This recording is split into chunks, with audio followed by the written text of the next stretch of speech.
Ele é fiel.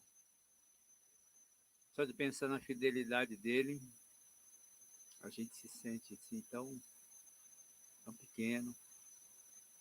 Ele diz que é fiel e não pode ser outra coisa a não ser fiel.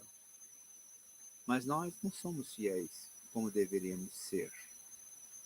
Mas ele é fiel. Mesmo que nós nos tornemos infiéis, ele permanece fiel porque ele não pode negar a si mesmo a sua natureza. Mesmo que nós quebramos pacto, aliança, ele continua fiel. Então esse é um Deus tremendo, ímpar, que eu estou aprendendo a amar e adorar mais e mais ainda. Sem sensacionalismo, sem viver uma vida com ele. E ter certeza da sua provisão, do seu cuidado. Às vezes a gente quer o mundo inteiro. O que adianta ganhar o mundo inteiro? Perder a alma, o importante é você. Ter paz de espírito. Estar com ele. Sabendo que ele vai, e já guardou e vai guardar a tua casa, teu lar, tua família. Não se preocupe, não. Pega na mão dele. Isso não é problema seu, não. É problema dele. Josué disse, eu e minha casa serviremos ao Senhor. Se você colocou esse propósito no coração, pode ter certeza. Se você for fiel, salvação da tua casa, da tua família, é responsabilidade dele, não sua. A sua é só crer, confiar, ficar firme e esperar. E enquanto espera, adora, glorifica. E que este Deus não seja um Deus que esteja ali só para a gente pedir as coisas. Está ali só Deus, não. É um Deus que, eu penso e costumo dizer, que ele fez os céus dos céus, fez todas aquelas criaturas, o seu reino. Não é só isso que nós estamos vendo aqui, é coisa infinita, tremenda. Mas lá no fundo, eu acho que Deus sentiu só. Depois de tudo, ele sentiu só. Ele fez uma obra-prima que somos nós. Essa. Nós somos a coroa da criação de Deus. Ele, ao nos fazer, ele, diante do homem, ele colocou um lugar dele. Os céus dos céus não podem comportar. Deus fez os céus dos céus, mas os céus dos céus não podem comportar, porque Deus habita na eternidade, Deus habita nele mesmo. Deus é eterno. Deus é eterno. Ele fez os céus dos céus, mas os céus dos céus não podem comportá-lo. Então ele habita onde? Ele habita na eternidade. O que é eternidade? Ele é eterno, ele habita nele mesmo. Mas ele diz, farei o homem, segundo a nossa imagem e semelhança. Aí está o segredo. Nós somos feitos bem menor do que os anjos. E feito do pó da terra. Mas tem uma coisa, além de sermos formados, moldados, ele soprou nas nossas narinas o nefache, o ruache, o fôlego dele. Ele se transferiu para nós. Os céus é a morada de Deus, onde habita o Senhor. Com o contrito e oprimido não desprezará ó Deus.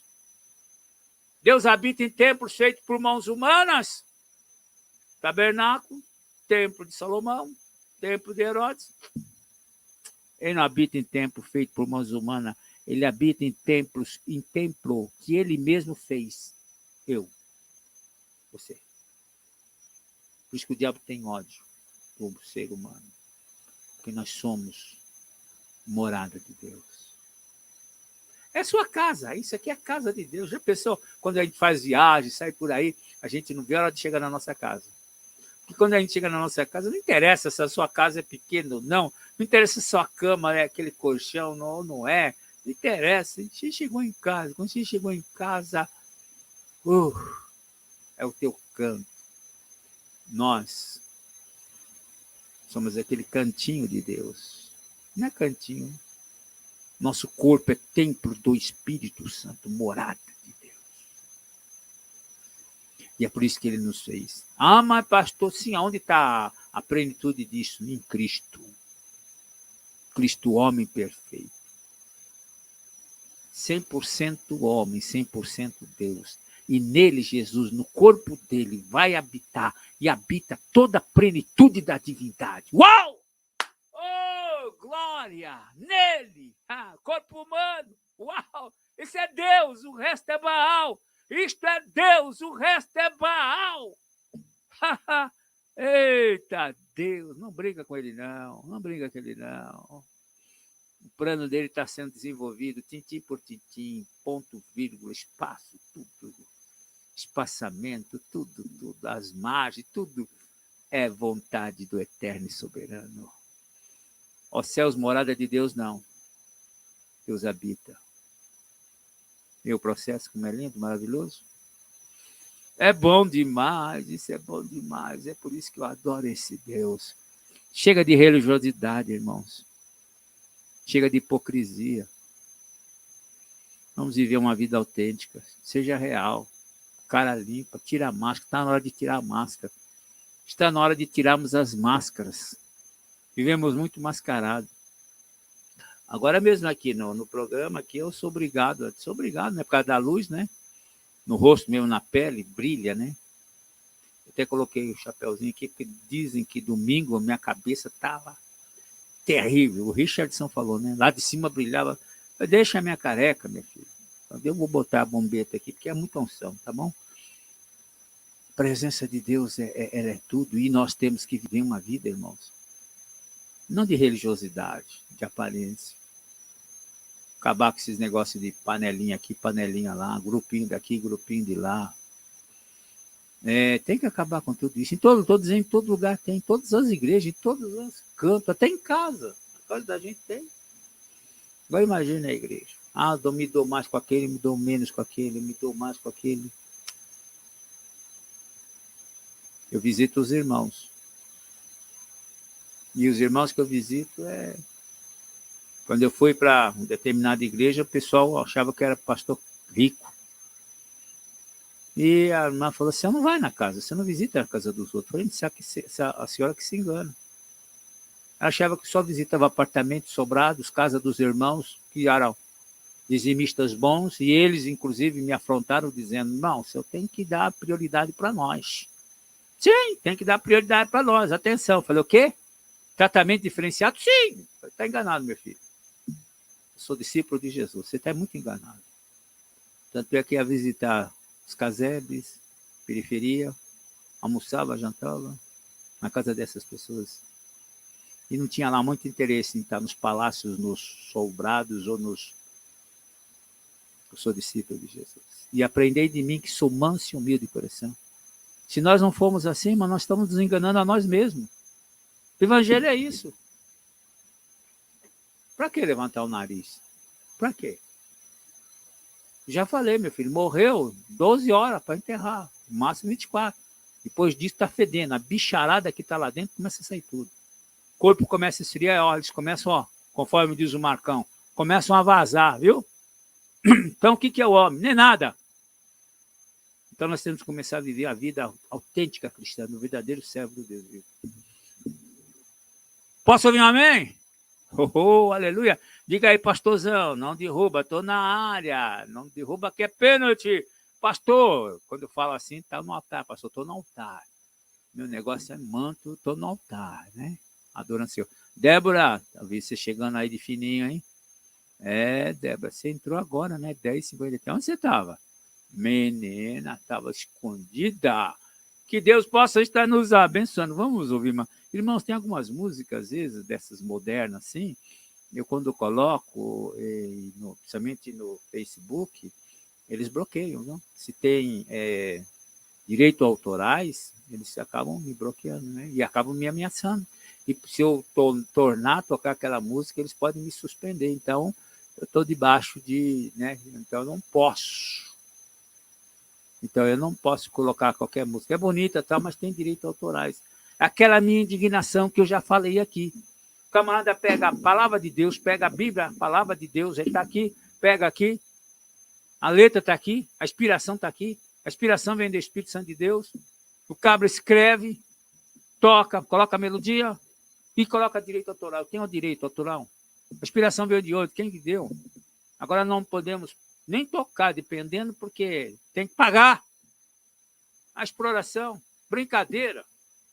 Sangue de Jesus te repreenda. Agora tem que tocar aquelas músicas que não tem direito autoral. Eu estou correndo o risco de interditar o canal aqui. Esse é o mundo, essa é a igreja, mas não é a igreja de Jesus. A igreja de Jesus não tem essas coisas. A igreja dos homens tem. O evangelho dos homens tem. Mas o evangelho de Jesus, mesmo apanhando, mesmo levantando chicotada, mesmo sendo preso, eles estão alegres. Pedro e João, preguei domingo isso. Apanharam, foram proibidos de pregar, foram soltos, foram pregar de novo, foram exortados. E quando chegaram na igreja, falaram, irmãos, reunidos, olha o que Deus fez por nós. E João falou, olha, Pedro, com a boca grande que ele tem, que vocês sabem, ele viu aquele paralítico. Sabe aquele paralítico que ficava naquele cantinho? Sim, aquele mesmo, que está mais de 40 anos lá. Pedro olhou para ele e disse, eu não tenho ouro e nem prata, mas o que eu tenho te dou.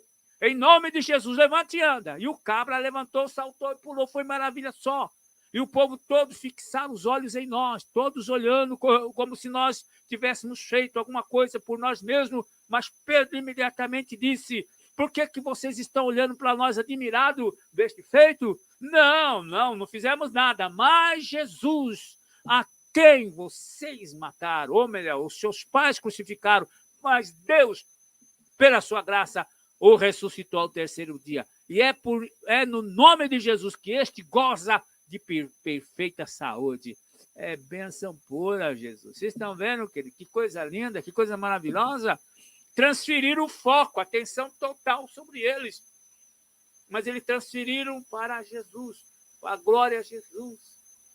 E depois chegaram na igreja todo rasgado, arrebentado, cheio de varada, 40 menos 1, ou chicotada 40 menos 1, sangrando, com vergões. E alguém disse assim, e eles alegre, disse, irmão, nós somos achados dignos de sofrer por amor de Jesus. Nós fomos achados dignos de padecer pelo amor dele. Isso é evangelho, isso é paixão do evangelho, isso é paixão por Jesus Cristo, isso é entender a palavra, isso é viver a palavra. Vivendo ou morrendo, tudo é para a glória dele, comendo ou bebendo, tudo é para a glória e louvor dele. A nossa vida tem que ser colocada em expiação para a glória do eterno. Isso é importante. Quando você vê aquela igreja que se alegraram, e quando eles chegaram, eles falaram, Senhor, olha para a ameaça deles, fomos proibidos, mas enquanto, Senhor, nós pregamos a tua palavra, dá-nos coragem, dá-nos ousadia, o Senhor estende as mãos para fazer sinais, prodígios e maravilha através das nossas vidas. E a Bíblia diz que aquele lugar tremeu, houve um terremoto e todos foram cheios do Espírito Santo, cheio do Espírito Santo, cheio do fogo do céu, e saíram dali, arrebentando, abrasados. Se o primeiro sermão de Pedro chegou a 3.000, o segundo sermão chegou a quase 5.000. E assim era a projeção. O evangelho, o camarada tem alegria. Paulo dizendo, naufraguei 3 vezes. Agora o camarada naufragou uma vez, não subo mais naquele navio, não sei que a minha vida é mais preciosa. Eu não tenho a minha vida por preciosa, a não ser a graça e a misericórdia de Deus. Paulo foi lá, sofreu um naufrago, 2, 3, foi apedrejado. Quantas vezes ele fala? Quantas vezes ele foi apedrejado? Açoitado. Por isso que ele diz, eu trago no corpo as marcas de Cristo, eu trago no corpo as marcas. Que coisa linda. E Pedro, Paulo dizendo, né? Esse evangelho é de graça, diferente do evangelho de hoje, dos crentes de hoje, da fé de hoje. Paulo, Silas, se me fala a memória, o Barnabé. Depois que Paulo expulsa outro bocudo, né? Toda vez que eles passavam na praça, a mocinha falava, Eis aí o servo do Deus vivo, eles vos anunciam o caminho do Senhor, eles vos anunciam o caminho da salvação. Todo dia, às 3 horas, quando eles passavam para orar, ao compromisso e responsabilidade, todo dia, às 3 horas, eles tinham um lugar para passar e adorar a Deus, e adorar o Deus. E aquela moça vinha atrás, eis aí, esses são servos do Deus vivo, esses são servos do Deus vivo, ele vos anuncia um caminho, ou um caminho, não ou, um. E aquilo foi enchendo Paulo.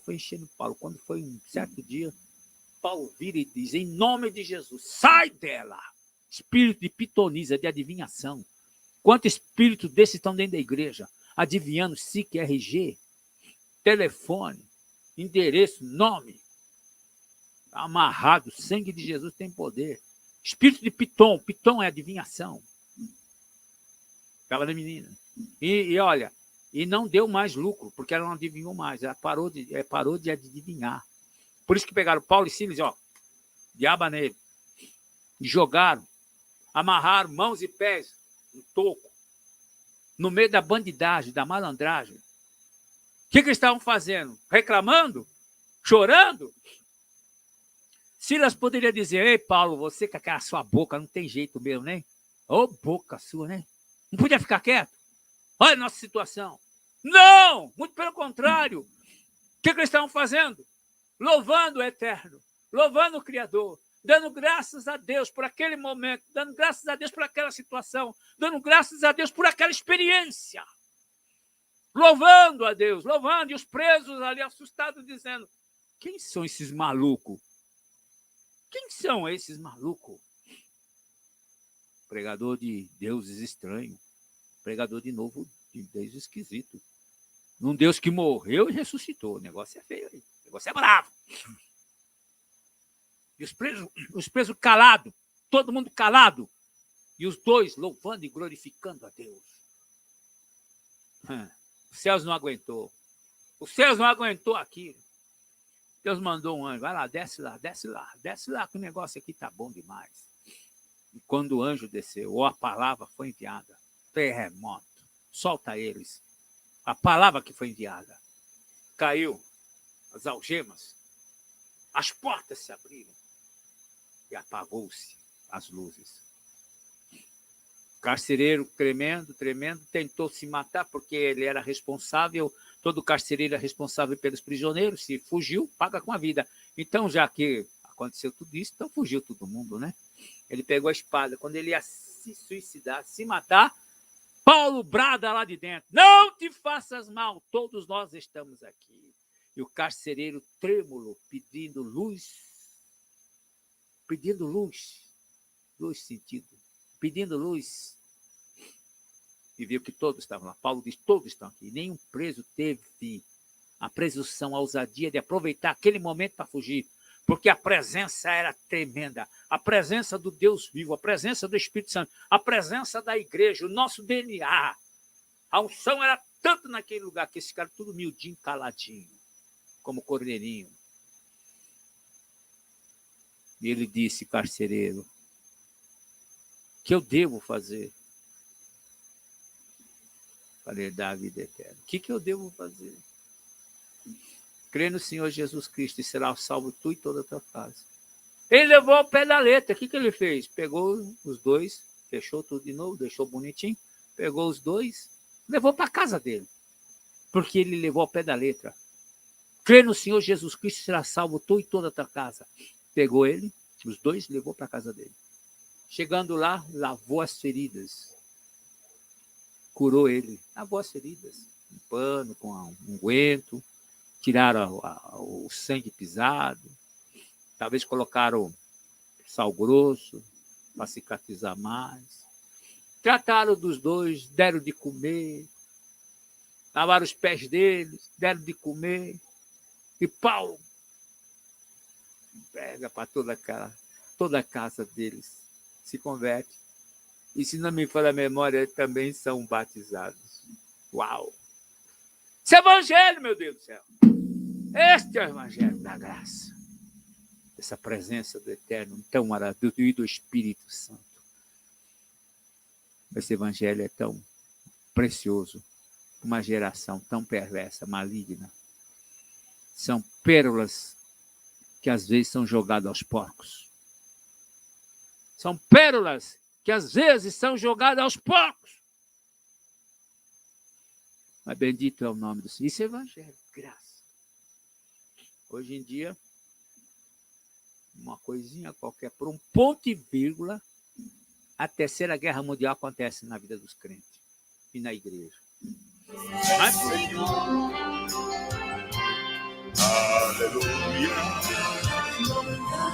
te louvo, pois sei que sobre todos és Senhor.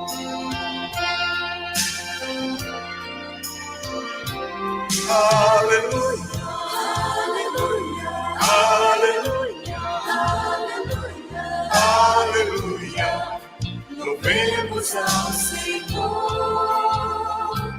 Aleluia, aleluia, aleluia, aleluia, louvemos ao Senhor. Aleluia, aleluia, aleluia, aleluia, louvemos ao Senhor. Aleluia, aleluia, aleluia, aleluia, louvemos ao Senhor.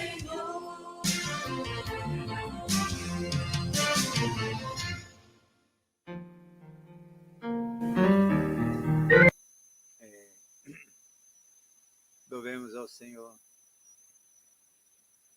Está quase chegando meio-dia, né? Como é que está o almoço aí, querido? Minha querida, como é que está aí? Ou ainda não colocou nada no fogo ainda?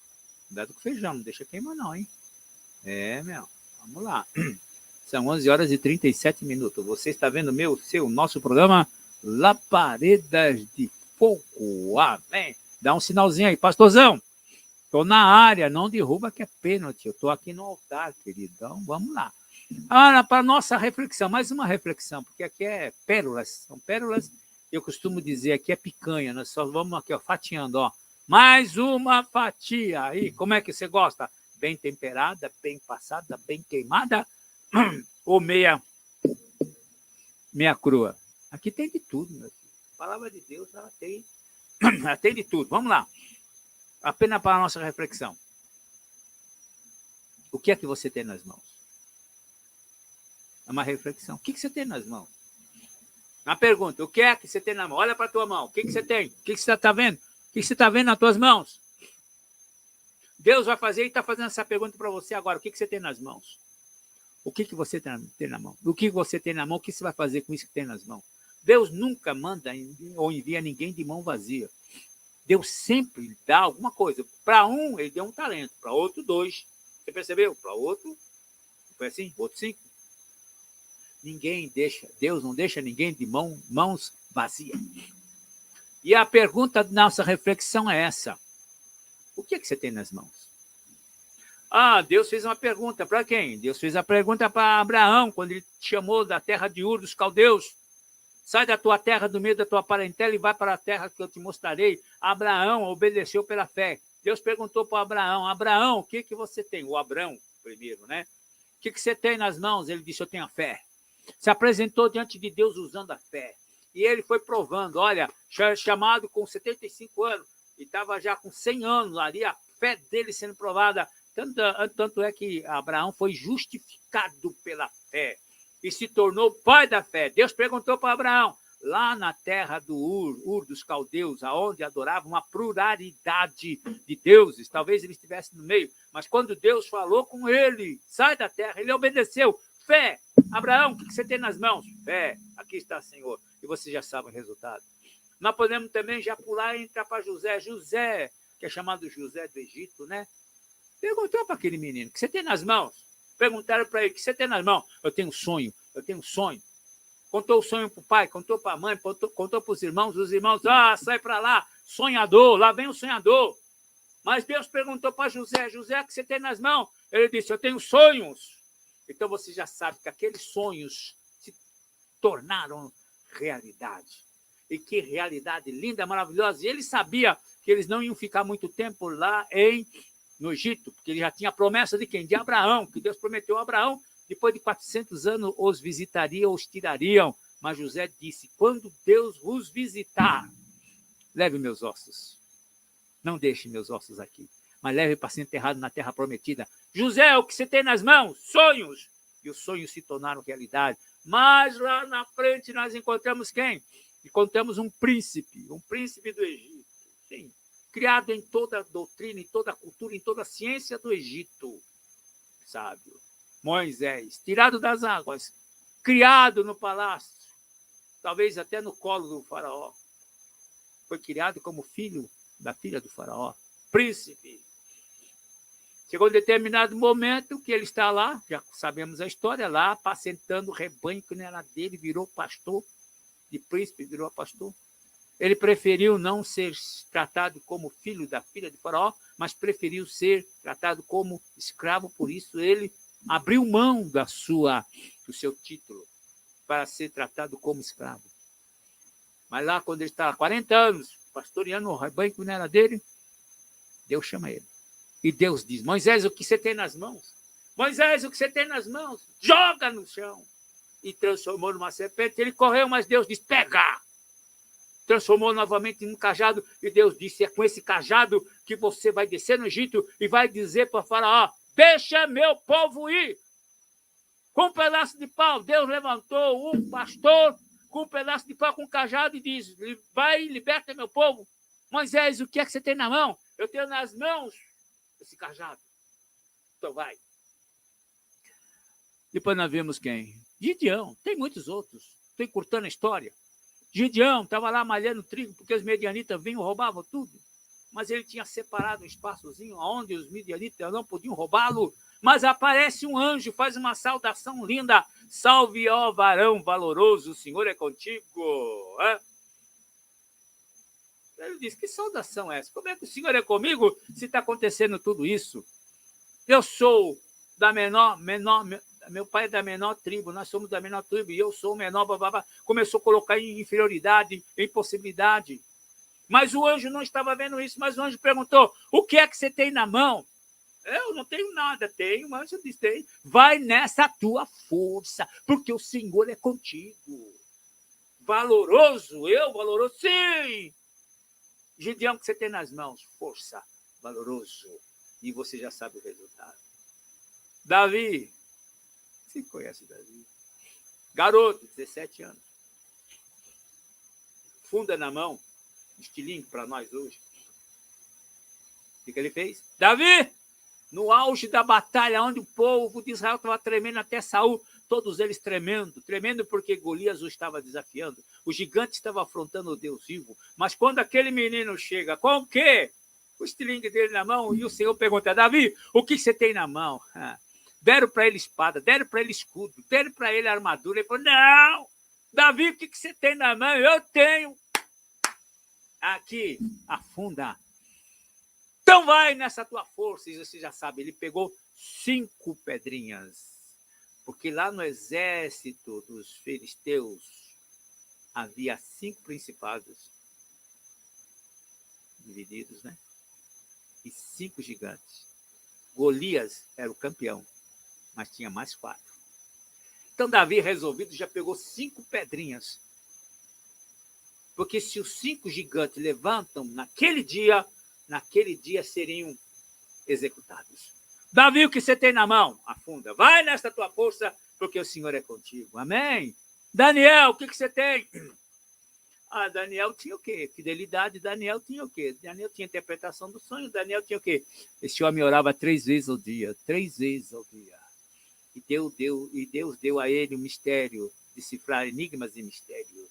E fez tipo de segundo homem depois do imperador, tomando conta de províncias.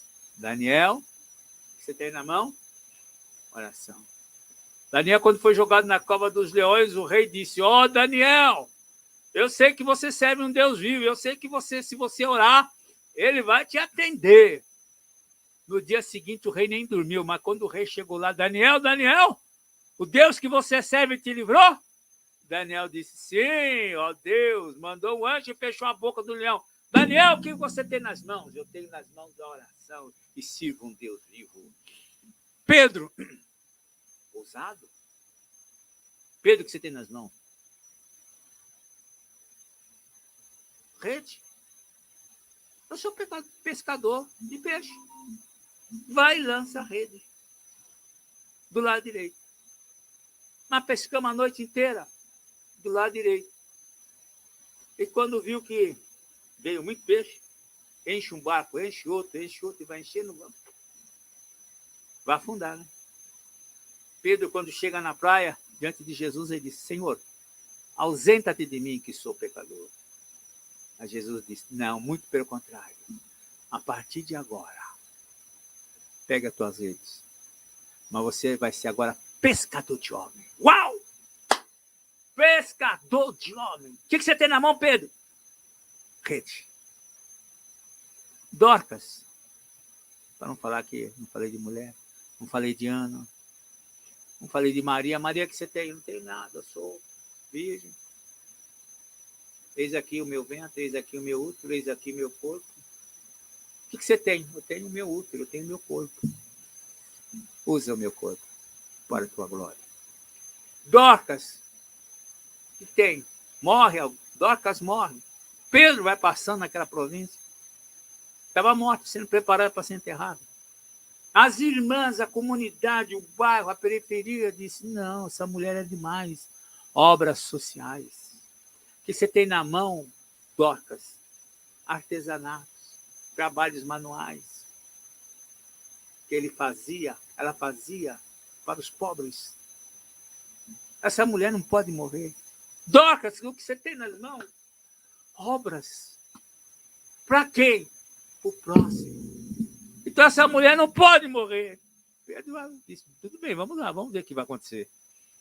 E Dorcas, por causa das obras das suas mãos, Dorcas volta à vida. E eu concluo dizendo, o que você tem nas mãos? Olha para ela. O que você tem nas mãos? Deus está perguntando para você o que você tem nas mãos. O que você tem, o que você fará com aquilo que você tem nas mãos. Pastor, não sei, então descubra o que é que você tem nas mãos. O que é que Deus colocou nas tuas mãos. Porque Ele vai cobrar ou mais cedo ou mais tarde. O que você tem nas mãos. Então você vai dizer, Senhor, eis-me aqui, disse Isaías. Quem há de ir por nós? A quem enviarei? Isaías disse, envia-me a mim, Senhor. Envia-me a mim, o Senhor já tirou a minha iniquidade, já me purificou. Envia-me a mim. Você tem nas mãos. Salmo 90, versículo 17 diz, vizinho, e confirma sobre nós as obras das nossas mãos. Sim, confirma as obras das nossas mãos. Que Deus possa abençoar as tuas mãos. Que Deus possa abençoar as obras que as tuas mãos vão realizar. Nós estamos aqui para realizar obras para a glória do Eterno. Nós estamos aqui para abençoar. Nós estamos aqui para ajudar. Nós estamos aqui para estender as mãos. Para que, através dessas mãos, o nome do Senhor seja glorificado. Maria, o que você tem nas mãos? Eu tenho uma máquina de costura. Maria, o que você tem na mão? Eu tenho um fogão. Maria, o que você tem nas mãos? Uma certa vez, uma irmã chegou para mim e falou, pastor, eu saio com as irmãs para visitar, não detesto o hospital, cheiro do hospital, detesto.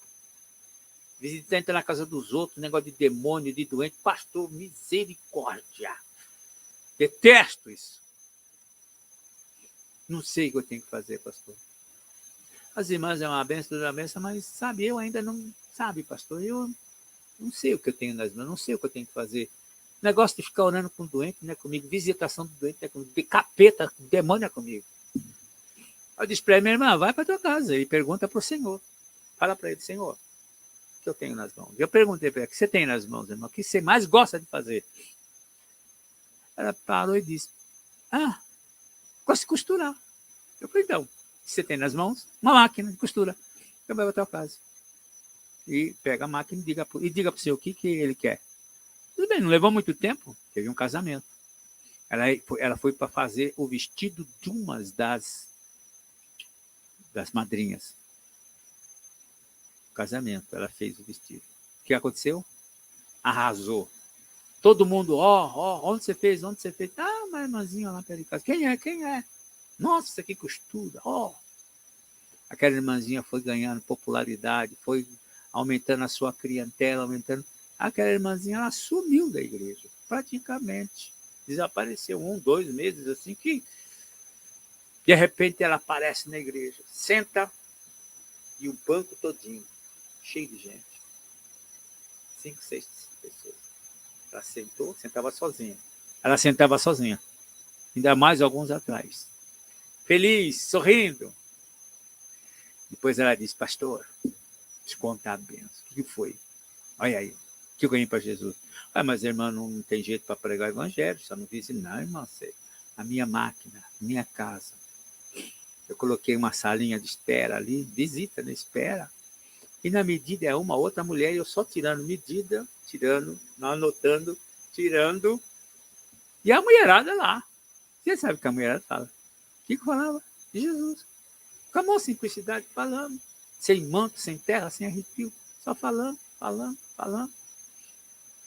Ganhei todas essas almas em 2 meses. Mais de 8 ou mais de 8 pessoas pegaram a vida para Jesus Cristo. O que você tem nas mãos? O que você tem nas mãos? Que Deus confirme a obra das tuas mãos. E que Deus te abençoe. Em nome de Jesus Cristo. Vamos ouvir mais uma música para a glória do nome do Senhor Jesus.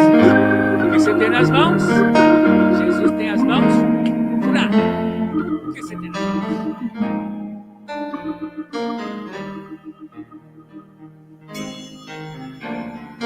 Quando a luta vem me afligir, eu vejo uma luz, vem do meu Senhor Jesus. Quando eu sinto que estou prestes a desistir, eu vejo uma mão que vem me socorrer. Mãos furadas que por mim um dia sofrer. Mãos marcadas que por mim não desistir. Mãos furadas que um dia me salvou. Mãos furadas que por mim um dia sofrer. Mãos marcadas que por mim não desistir. Mãos furadas que um dia me salvou. Quando a noite vem me trazendo dor, eu sinto meu Jesus a me curar. Quando a solidão vier me assolar, medos, perseguições, angústias, eu sinto a presença amada do meu Senhor Jesus. Mãos furadas que por mim um dia sofrer. Mãos marcadas que por mim não desistir.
salvou.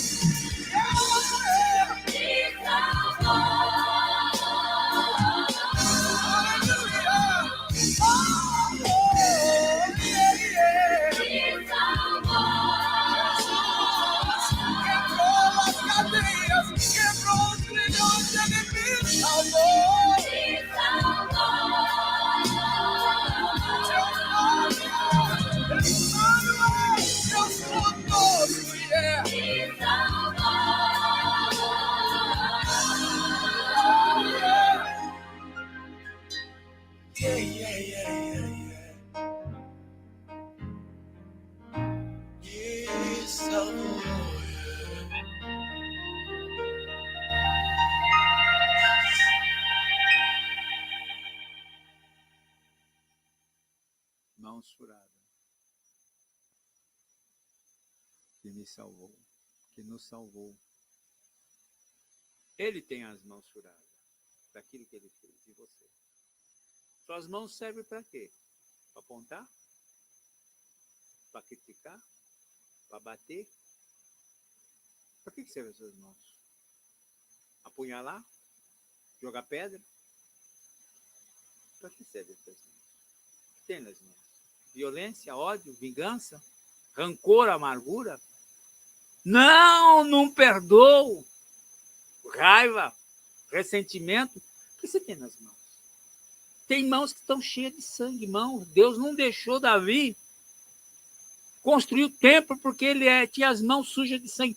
Não, por quê? Porque ele era guerreiro, combatente. Por isso deixou o encargo. Ele preparou, Davi preparou tudo